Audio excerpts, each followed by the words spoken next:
டே 2 100 days சேலஞ்சில் இப்போ 2வது நாள். இந்த 2வது நாளில் வந்து யாருக்காக இந்த பாடல் பார்த்தீங்கன்னா, அம்மாவுக்கு அடுத்து இன்னொரு அம்மாவாக இருக்க அக்காக்களுக்காக தான் இந்த பாடல். பர்சனலாக this song dedicate to my sister. 5 விரல்களை கோத்து நம்ம 10 விரலானோ, மனக்கோலத்தில் பார்த்தா அந்த சின்ன பொண்ண காணோ.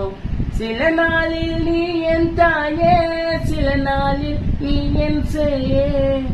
நம் அடி மேல் சாயும் போது அந்த வான விரிப்பாயே.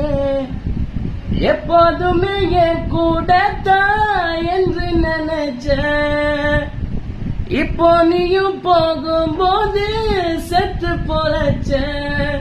நீதானே கொலசாமி ஒரு வரமும் தாயே, மகளாக பொறப்பேனே நீ சொல்லி போயே. உன் கூடவே பொறக்கணும், உன் கூடவே பொறக்கணும், உனக்காக நான் இருக்கணும் எப்போதுமே. இந்த பாடல் பிடித்திருந்தால் கமெண்ட்ல தெரிவிக்கவும், அடுத்த பாடல் என்னவென்றும் கமெண்ட்ல தெரிவிக்கவும். மித்திர உங்களிடம் விடைபெறுவது உங்கள் நண்பன் விஜய். பாய்.